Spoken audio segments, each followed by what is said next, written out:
በ5.4 ሚሊዮን ብር ጠቅላላ ክፍያ ቤት እየሸጥን ነው። አዎ ይህ ቅድመ ክፍያ አይደለም፣ ሙሉ ክፍያ እንጂ። በቡልጋሪያ መብራት ሰመር ሪል ስቴት አፓርትመንቶችን ከባለ 1 እስከ ባለ 3 መኝታ ቤቶችን እስከ 50% ብድር አመቻችቶ እንዲሁም የንግድ ሱቆችን ከግራውንድ እስከ 3ኛ ፎቅ ድረስ ለሽያጭ አቅርቦላችኋል። ልብ ይበሉ፣ የዋጋ የሚቆየው ለ10 ቤቶች ብቻ ነው። ታዲያ ምን ይጠብቃሉ? አሁኑኑ ይደውሉ።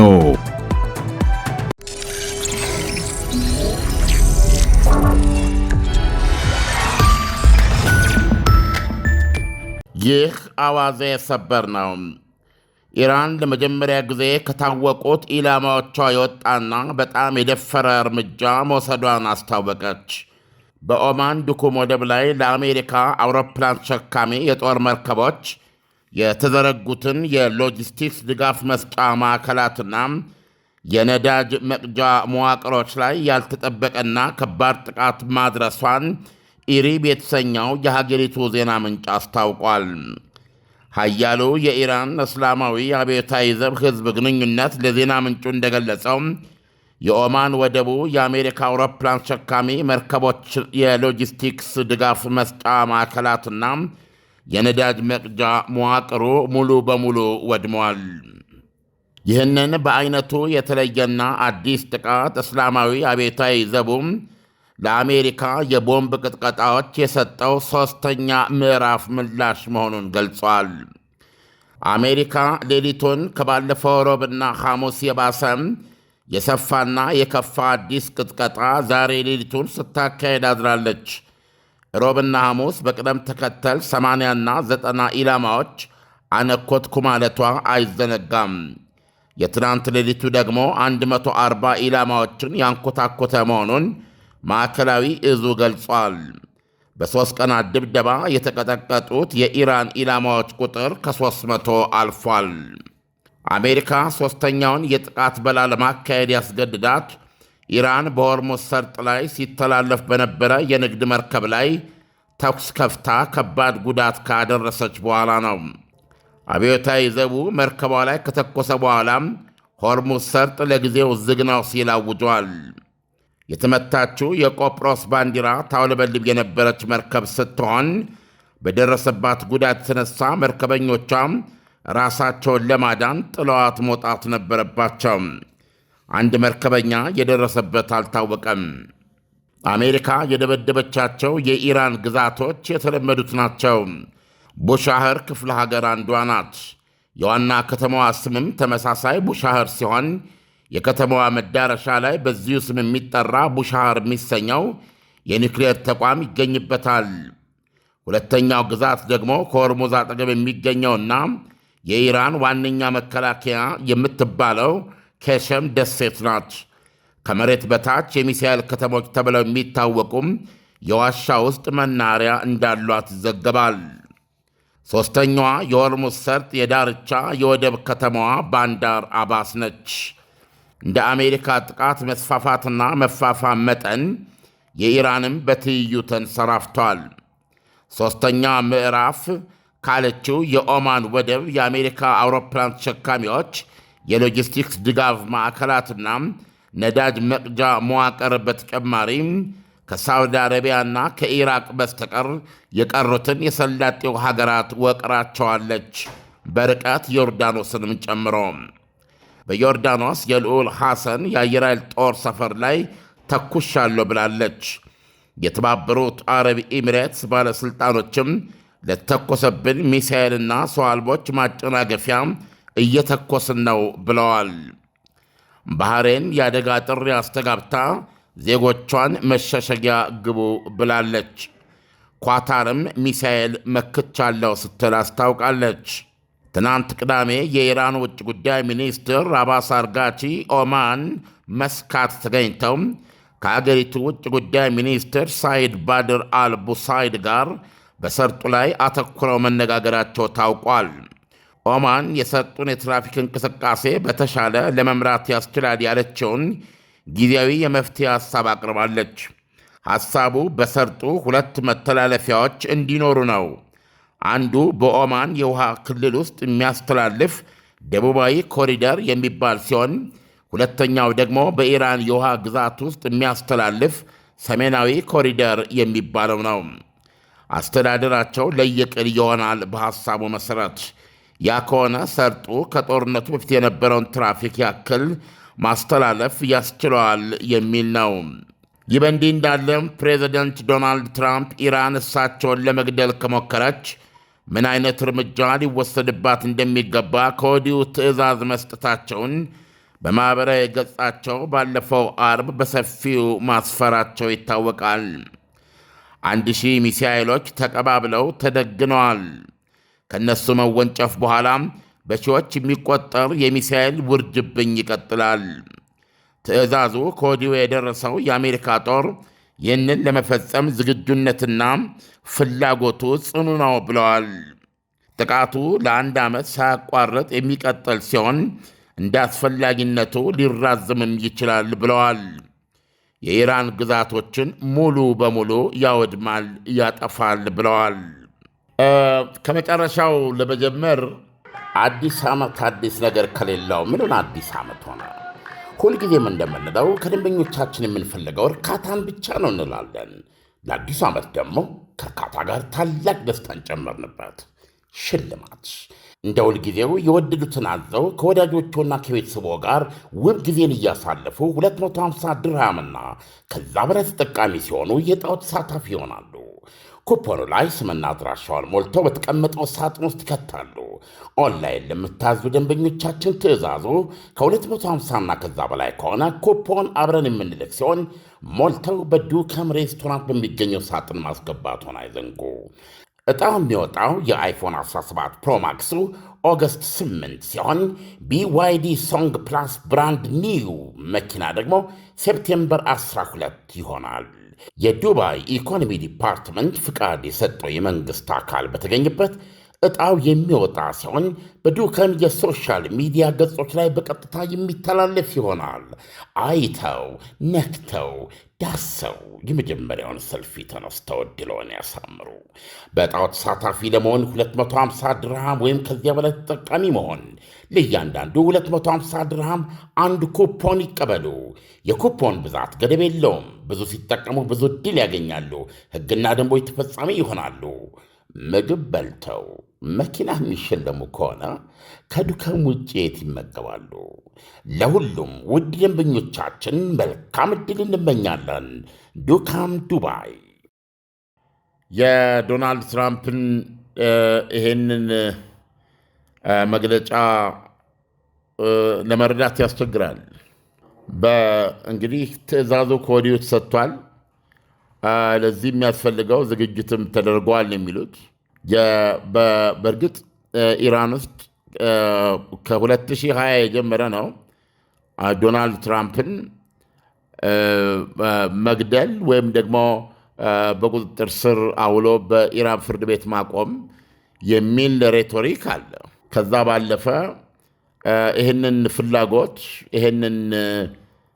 ይህንን ዛቻ ወደ ተግባር ለመተርጎም የሚያስችል ሂደት ስለመኖሩ ቢያንስ አሁን ይህ ማስጠንቀቂያ እየጋለ ከመጣበት ጊዜ ጀምሮ ማለት ነው። በተለይ የመንፈሳዊ መሪውን ቀብር ጋር ተያይዘው በሰፊው የተገለጸ በአደባባይ ፎቶግራፋቸው ኢላማ ሆኖ ሲደበደብ የሚያሳይ ብዙ ነገር አለው። እንግዲህ ከፍተኛ መሪዎችም የዶናልድ ትራምፕ መሞት ብቸኛ ትክክለኛው በቀል ሊሆን እንደሚችል ሲናገሩ ቆይተዋል። ይሁንና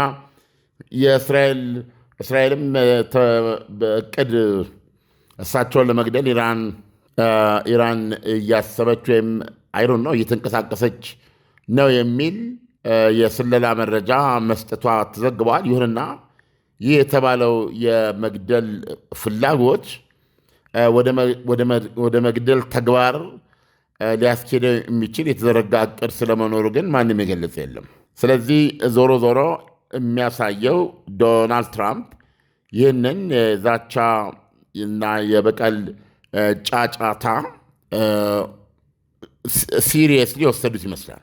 ከዚህም ጋር ተያይዞ ከቱርክ ወደ አገራቸው የተመለሱበት አውሮፕላን የመጡበት አለመሆኑ የመጡበት አውሮፕላን ከኳታር የተለገሱትና የሚያስፈልገው የደህንነት መዋቅር ተገጥሞለት የበፊቱን ኤርፎርስ ዋን ተክቶ ይበር የነበረውን ሳይሆን በድሮ አውሮፕላን ነው ተመልሰው የሄዱት እና ይሄም ከዚሁ ከተባለው ከኢራን የመግደል ሙከራ ስጋት ጋር በተያያዘ ሊሆን እንደሚችል የኒውዮርክ ታይምስ ዘግበው ነበረ።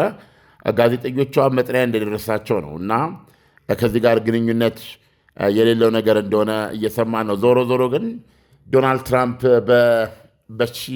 ለምሳሌ እሳቸው በኢራን የመግደል ሙከራ ተገደሉ፣ ሕይወታቸው አለፈ። ሰው አውቶማቲካሊ ኦልሬዲ ትእዛዙን ስለሰጡ የአሜሪካ ጦር ወዲያውኑ ኢራን ላይ የበቀል እርምጃ ይጀምራል። ይህም እርምጃ 1000 የመጀመሪያው የተኩስ ሩምታ 1000 ሚሳይሎች የያዘ ነው። በአንድ ጊዜ 1000 ሚሳይሎች ምን አይነት የጦር ጫፍ ወይም ደግሞ ዎርሄድስ እንደሚጭኑ አረር የምንለውን አልገለጹም። ኮንቬንሽናል አረር ነው መደበኛ ፈንጆችን ነው የሚይዘው ወይስ የኒውክሌር አረር ነው የሚይዘው? ይሄን አለዩም።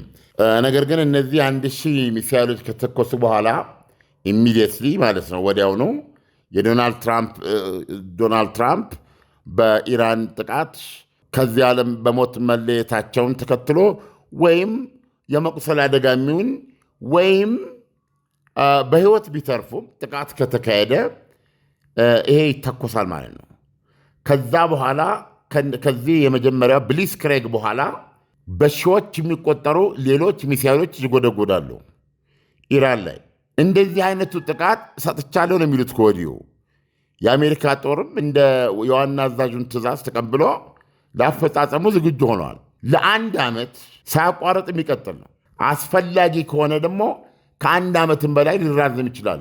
ምንድን ነው ዓላማው? ምንድን ነው የሚደበድበው ለሚለው በማኅበራዊ ድረ ገጻቸው ላይ ባሰፈሩት መሰረት ማለቴ ነው የኢራንን ኤሪያስ ይላል ኢሳያስ፣ የኢራንን ቦታዎች ወይም በሌላ አነጋገር ኢላማ ለምሳሌ የኢራንን የጦር አቅም፣ የጦር መሳሪያ አቅም፣ የጦር መሳሪያ ማምረቻ፣ ጦር መሳሪያ መደበቂያ፣ ራሱ ጦር መሳሪያውን እንደዚህ የሚል አይደለም። የኢራንን ግዛቶች የሚያጠፋ ነው የሚለው ባጭሩ። ምን እየተናገሩ ነው? ኢራን የሚባል ሀገር እስከማይኖር ድረስ ማለት ነው። እና እዛ ደረጃ ደግሞ የሚካሄድ ከሆነ ምናልባት የኒውክሌር ለምንድነው እንደዛ ዓላማው ኢራንን እንደ ሀገር ማጥፋት ይመስላል። እና ኢራንን እንደ ሀገር ማጥፋት ከሆነ ደግሞ የማጥፋት ኒውክሌር ቦምብ ለማለት ለምን አልፈልግም የሚል ጥያቄ ሊነሳ ይችላል። ፕሮባብሊ እዚህ ላይ የምንመለከተው ኒውክሌር ቦምብ ከሆነ ይሄ ራዲዬሽኑ፣ ጨረሩ፣ ዋቴቨር ከዛ በኋላ የሚፈጠረው ኢራንን ብቻ የሚያጠፋ ሳይሆን አካባቢውን ይዞ የሚጠፋ ነው የሚሆነው። ማነው ዶናልድ ትራምፕ የሀሳባቸው ለማስፈራሪያ የተሰጠ የሚሆን በተጨባጭ ሊሆን የታቀደ ኢራንን ብቻ ለይቶ የሚያጠፋና የኢራን መጥፋት በሌሎች በአጎራባች ሀገሮች ወይም በከባቢ አየር ላይ ምንም አይነት ጠንቅ በማይኖረው ሁኔታ የታቀደ ይመስላል። ኢሳያስ፣ ትንሽ አስገራሚ ጊዜ ውስጥ ነው ያለ ነው አይደል? ዓለም በእርግጥም ሁኔታዎቹ እጅግ በጣም አስፈሪ ናቸው። በሌላ መልኩ ደግሞ ስትመለከተው አሜሪካንን ያክል ታላቅ ሀገር ፕሬዚዳንት ለመግደል መዛት ወይም የመግደል ሙከራ ሊደረግ እንደሚችል በተለያዩ አይነት ምንጮች መረጃ መስጠት ከባድ አይደለም ወይ? የአሜሪካን ሕልውና አይደሉም ወይ ፕሬዚዳንቱ? አሁን አሜሪካ የፈቀደችውንና የወደደችውን ማንኛውንም መሳሪያ ብትጠቀም ተወቃሽ የሚያደርጋት ሁኔታዎች አሉ ወይ? አዲስ ዓመት አዲስ ነገር ከሌለው ምንን አዲስ ዓመት ሆነ? ሁልጊዜም እንደምንለው ከደንበኞቻችን የምንፈልገው እርካታን ብቻ ነው እንላለን። ለአዲሱ ዓመት ደግሞ ከእርካታ ጋር ታላቅ ደስታን ጨመርንበት። ሽልማት እንደ ሁልጊዜው የወደዱትን አዘው ከወዳጆቹና ከቤተሰቦ ጋር ውብ ጊዜን እያሳለፉ 250 ድርሃምና ከዛ በላይ ተጠቃሚ ሲሆኑ የዕጣው ተሳታፊ ይሆናሉ። ኩፖኑ ላይ ስምና አድራሻውን ሞልተው በተቀመጠው ሳጥን ውስጥ ይከታሉ። ኦንላይን ለምታዙ ደንበኞቻችን ትዕዛዙ ከ250ና ከዛ በላይ ከሆነ ኩፖን አብረን የምንልክ ሲሆን ሞልተው በዱከም ሬስቶራንት በሚገኘው ሳጥን ማስገባቱን አይዘንጉ። ዕጣው የሚወጣው የአይፎን 17 ፕሮማክሱ ኦገስት 8 ሲሆን BYD ሶንግ ፕላስ ብራንድ ኒው መኪና ደግሞ ሴፕቴምበር 12 ይሆናል። የዱባይ ኢኮኖሚ ዲፓርትመንት ፍቃድ የሰጠው የመንግሥት አካል በተገኘበት ዕጣው የሚወጣ ሲሆን በዱከም የሶሻል ሚዲያ ገጾች ላይ በቀጥታ የሚተላለፍ ይሆናል። አይተው ነክተው ዳሰው የመጀመሪያውን ሰልፊ ተነስተው ዕድልዎን ያሳምሩ። በዕጣው ተሳታፊ ለመሆን 250 ድርሃም ወይም ከዚያ በላይ ተጠቃሚ መሆን፣ ለእያንዳንዱ 250 ድርሃም አንድ ኩፖን ይቀበሉ። የኩፖን ብዛት ገደብ የለውም። ብዙ ሲጠቀሙ ብዙ ዕድል ያገኛሉ። ሕግና ደንቦች ተፈጻሚ ይሆናሉ። ምግብ በልተው መኪና የሚሸለሙ ከሆነ ከዱከም ውጭ የት ይመገባሉ? ለሁሉም ውድ ደንበኞቻችን መልካም ዕድል እንመኛለን። ዱካም ዱባይ።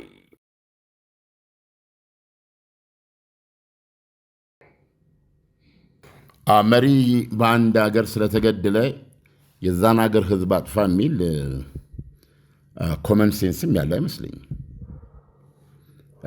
ስለዚህ ዶናልድ ትራምፕ ላይ የግድያ ሙከራ የሚደረግ ከሆነ የግድያ ሙከራውን የሚያደርገው ደግሞ የኢራን አገዛዝ መሆኑ ከታወቀ አገዛዙን በአገዛዙ ውስጥ ያሉ ቁልፍ የሆኑ ወሳኝ ሰዎች አሉ። አሁን እንደሚያደርጉት ማለት ነው። የጦር አዛዦች፣ የፖለቲካ ይህን ውሳኔ የሚሰጡ የፖለቲካ መሪዎች፣ የጦር አዛዦች ይኖራሉ። ወይም ራሱ አገዛዙን ልታጥፋው ትችላለ፣ ላይ ከአሜሪካ ኢራቅ ላይ እንዳደረገችው አይነት እንጂ ከዚህ ባለፈ እያንዳንዱን ኢራናዊ ነፍስያ እያንዳንዱ የኢራንን መስክ የኢራንን አጠቃላይ የኢራንን ህልውና ኢራን የሚባል ሀገር እንድታጠፋ የሚፈቅድ አይደለም ህግ አይደለም እንትን ሞራልም የለም። ግን አለም ሁኔታዎቹ በጣም መካረራቸውን ከዚህ መረዳት እንችላለን። ግን ኦማን ላይ ደግሞ ኢራን ያደረሰችው ጥፋትና ጉዳት በጣም መጠነ ሰፊ ነው። የኢራን እግር በእግር ከአሜሪካ ጋር የምታደርገው አጸፋዊ መልስ ጦርነቱን ከማክረር በላይ አይደለም ወይ? ኢራናውያን በፍጹም ስለ ራሳቸው እያሰቡ አይደለም። ኢራናውያን ሞትን በጸጋ ለመቀበል የተዘጋጁ ህዝቦች ናቸው። ይሄ ከሆነ አሜሪካ እንዴትስ አድርጋ ኢራንን ማሸነፍ ትችላለች? ጦርነቱስ እንዴት ሊያበቃ ይችላል? አሁን እኮ በአይናችን እያየን ነው። በዚህ ጦርነት ውስጥ ኒውክሌርን ሳይጨምር ኢራኖች ዝግጁ ናቸው ከአሜሪካ ጋር ኮንቬንሽናል ውጊያ ለመዋጋት። ያ ውጊያ እስከሚያደርሳቸው ደረጃ ድረስ ለመሄድ ዝግጁ ናቸው። አሜሪካ የሰጠቻቸውን ብዙ ዛቻዎችና ማስጠንቀቂያዎች በማስፈራራት የሚገዛበት ጊዜ አብቅቷል እና ያሉት እንደውም በዛሬው ዕለት ወይም ትናንት እንግዲህ የኢራኑ መንፈሳዊ መሪ መንፈስ በሆኑበት በማይታዩ በማይሰሙበት በእንዲህ አይነት ወቅት ላይ እኔ የኢራን አያቶላ ብዬ ልጠራቸው የምችለው በአሁኑ ሰዓት የፓርላማ አፈ ጉባኤውንና ዋናው ተደራዳሪ ቋሊባፍን ነው እና ቋሊባፍ የአንድ ወገን ስምምነት አብቅቷል ብለው ነው ለአሜሪካ የጻፉት። ማታ እንዲህ እየተቆራቆሱ ሳለ ማለት ነው። ከዚህ በኋላ ስምምነት ማለት አሜሪካ የምትፈልገውን ነገር እሺ ማለት አይደለም። ከዚህ በኋላ ውል ወይም ስምምነት ማለት ከኢራን ጋር የኢራንንም ፍላጎት አሜን ብሎ መቀበልን ያካትታል የሚል መግለጫ ነው የሰጡት። ስለዚህ አሁን አሜሪካ የአሜሪካ የሰሰተችው ነገር አለ ብዬ ላስብ አልችልም። አሁን አይናችን እያየ የምናወራው የኒውክሌር ቦምብ ጉዳይ ካልሆነ በስተቀረ ሚሳኤሎቿን እየተኮሰች ነው። የጦር ጀቶቿ ቦምብ እየጣሉ ነው። ብዙ ነገር ታደርጋለች። በዛው መጠን ደግሞ ኢራን አሁን እንደሰማው 3ኛ ምዕራፍ ያለችውን ራሷ ኦማን ላይ አሁን ያለችው ከባድ ነው። የአሜሪካ አውሮፕላን ተሸካሚዎች የሎጂስቲክስ ድጋፍ የሚያገኙበትና እንዲሁም የነዳጅ መቅጃ መዋቅሮችና ማዕከላት ሙሉ በሙሉ ወድመዋል ብላለች። እንደዚሁም በዛሬው ዕለት ሳውዲ አረቢያና ኢራቅን ብቻ ነው የተወቻቸው። ስለ ኢራቅ ያው ብዙ ጊዜ ተናግረናል። ኢራቅና ኢራን አንድ ናቸው በአሁኑ ጊዜ። ነገር ግን ኢራቅ ውስጥ ስተኩስም እዛ ውስጥ በኢራቅ ውስጥ ያለውን የአሜሪካ የጦር ሰፈር እንደዚህ የለየች እሱም በብዛት እያደረገችው አይደለም። በአሁኑ በትናንት ድብደባዋ ሳውዲ አረቢያን ብቻ ነው የተወችው። ለማደራደር ከዶሃ ቴህራን ሮጣ የገባችው ኳታር እንኳ አልቀረለትም። ኳታርን በተከታታይ እየተመታች ነው። አሁን ደግሞ እነ ተባበሩት አረብ ኤሚሬትስ እንደገና ጨምራ መታቸዋለች። እነ ኩዌት እንዲሁ እጃችን ከቃታ ላይ አልተነሳም ሲሉ ነው ያደሩት። ስለዚህ ቤዚካሊ ኢራን ከአሜሪካ ጋር በሚገባ እየተዋጋች ነው። ሮብና ሐሙስ አሜሪካ ያደረገችውን 80ና 90 ኢላማዎች መታው ብላ የአሜሪካ ማዕከላዊ እኮ የማጥቃት እርምጃ ነው ያለው። ከ40 ቀኑ ጦርነት በኋላ የፋመና የጋመ ድብደባ ማለት ነው። 170 ኢላማ ደብድበዋል የአሜሪካ ጦር። ለምን? ኢራን በዚህ በሰርጡ ላይ መተላለፊያው መንገድ አንድ ነው። እሱም የኔን ጣብቅ ተከትሎ ነው። ኦቨር የኦማንን ጣብቅ ተከትለ የምትሄደው ነገር የለም። ወይም ሰሜናዊና ደቡባዊ ኮሪደር የሚሉትን ያለው ሰሜናዊ ኮሪደር ነው። በኢራን በኩል ነው የምታልፈው የምትመላልሰው። ይህ ካልሆነ ሌላ ኃይል ይሄንን አይቆጣጠርም።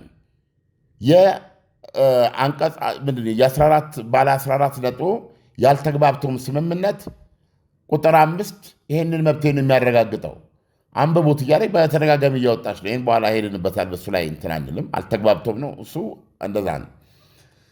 ኢራን ይሄን ካደረገች በኋላ ምን የሚል ዜና ሰማን? ዓርብ ዕለት አሜሪካ ሳደበድብ ቀረች።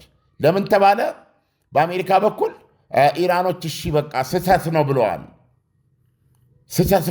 በተለያዩ ስህተት ነው ብለዋል። እና አንዳንድ ለቁጥጥር አልመቻሉ አማጺ የእስላማዊ ዘቡ ኃይሎች ያደረጉት ነው የሚል ሁሉ እንደሆነ እያነበብን ነበረ። ትናንት አሁን እንደገና አሜሪካ ዛሬ ሌሊቱን ለመደብደብ የተገደደችው ለምንድን ነው? መቱ አንድ የቆጵሮስ ባንዲራን የሚያውለበልብ መርከብ ለምን የኦማንን ጣብቅ ተከትሎ በመሄዱ ማለት ነው። እዚህ ላይ የምንመለከተው ምንድን ነው?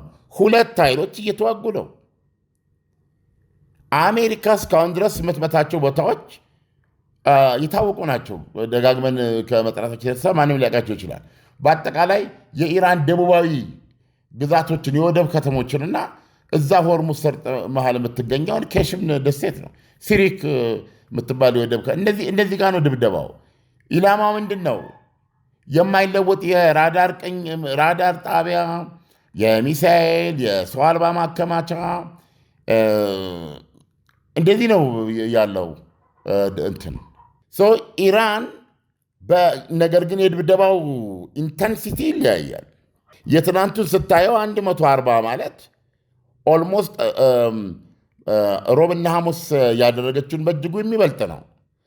በዚህ ኢንተንሲቲ ትይዩ ደግሞ የኢራን ድብደባ ከተለመዱት እጅ ማሳረፊያዎች ኩዌትና ባህሬን አልፎ የተባበሩት አረብ ኤሚሬትስን፣ ኳታርን እንዲሁም ዮርዳኖስን የጨመረ ድብደባ ነው ትናንት የተደረገው።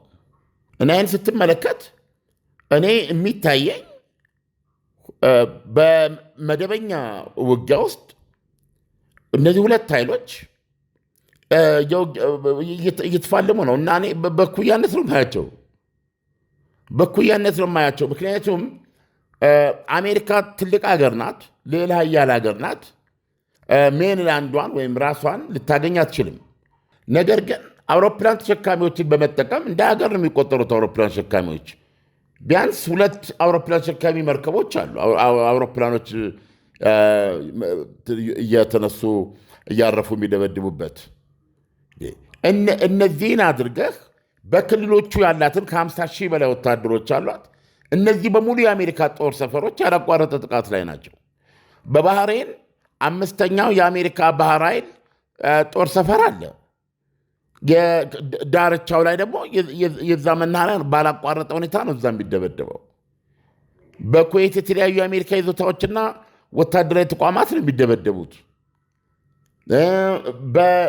አሁን ለምሳሌ በኳታር ላይ በመካከለኛው ምስራቅ ያላት ትልቁ የአየር ኃይል ጦር ሰፈር አልኡዴይድ ነው ሲተኮስበት የነበረው።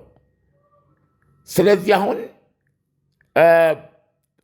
አሜሪካ ጉዳት ብታደርስም መጠኑ ምንም ይሁን ጉዳት ሳይደርስባት ቀርቶ አያውቅም።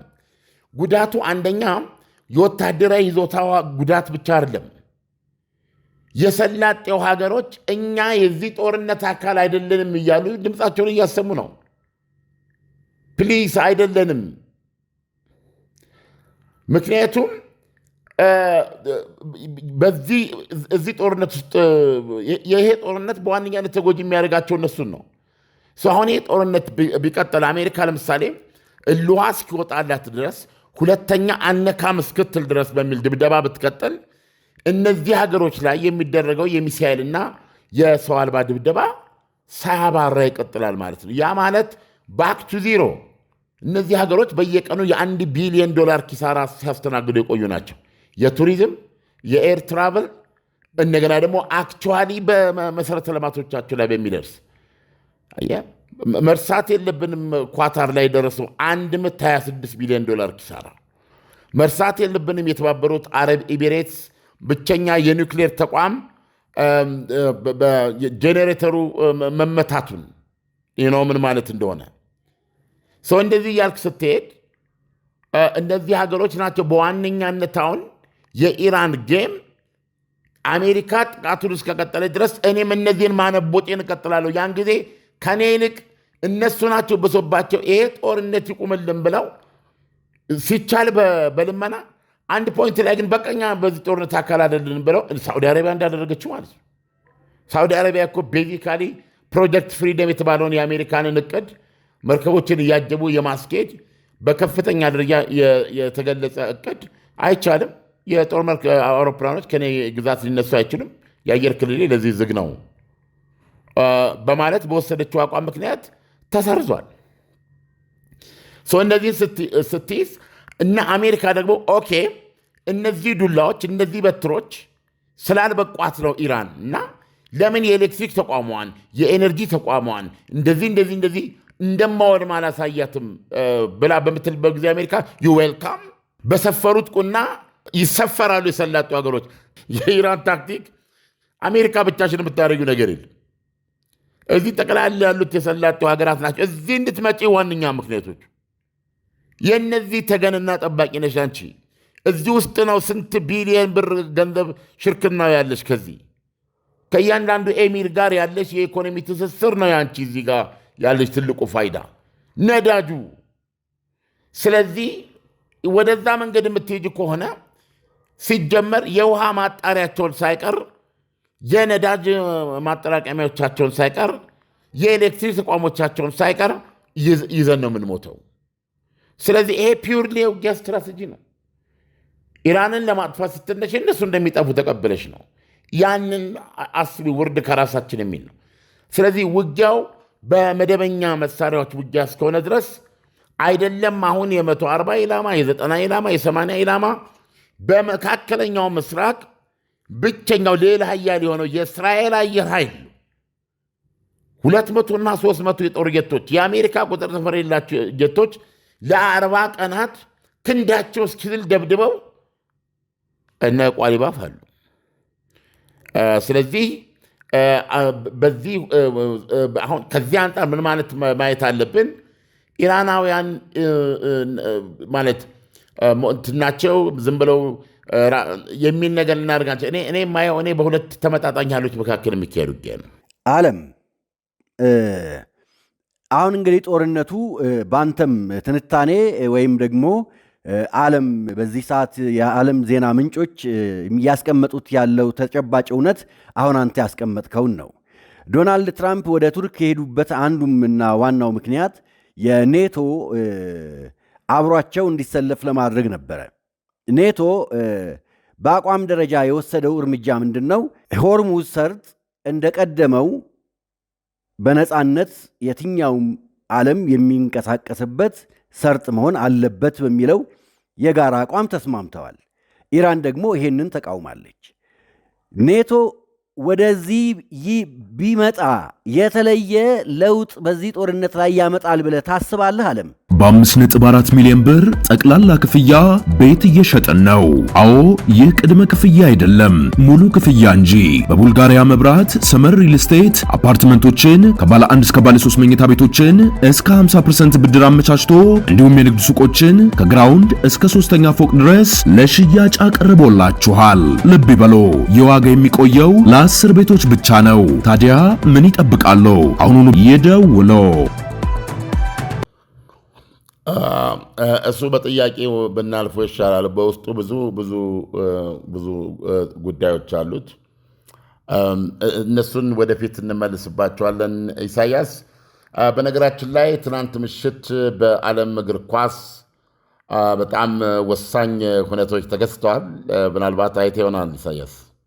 አርጀንቲና ስዊዘርላንድን አሸንፋ ወደ ግማሽ ፍጻሜ አልፋለች። እንግሊዝ በሚያስደንቅ ሁኔታ ኖርዌይን 2-1 አሸንፋ በተጨማሪ ሰዓት ወደ ግማሽ ፍጻሜ አልፋለች። በዛ በኩል አሸንፋ ፈረንሳይም የግማሽ ፍጻሜ አካል ነች። አሁን ለዋንጫው በማመካከል የሚለው ልናውቅ 3 ሀገሮች ወደ ግማሽ ፍጻሜ አልፈዋል። ዛሬ አንዱን አገር የምናውቅበት ሁኔታ ይፈጠራል።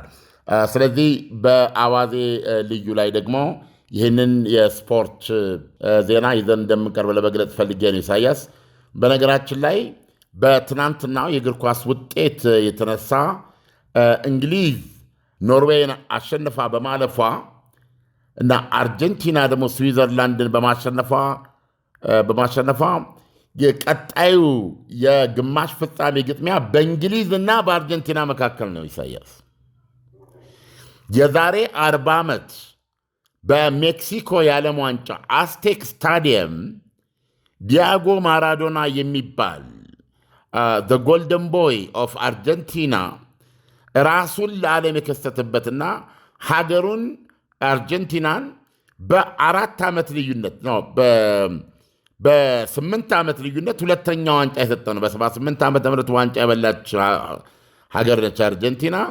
በ82 የስፔን ዓለም ዋንጫ ላይ ተከሰተ።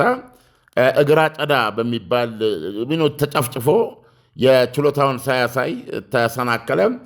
ከዛ ከ4 ዓመት በኋላ በሜክሲኮ የዓለም ዋንጫ አስቴክ ስታዲየም ዋንጫ ማንሳት ብቻ ሳይሆን እንግሊዞችን ከፎክላንድ ጦርነት ጋርም ተያይዞ እና አወዛጋቢ በሆነችው የእጅ ጎሉና እንዲሁም የክፍለ ዘመኑ ጎል ተብላ በተመዘገበችው የሽንሸናና ሽመና ሁለተኛ ጎሉ የእንግሊዝን እግር ኳስ በእውነት የጣለበት ነው ማለት ይቻላል።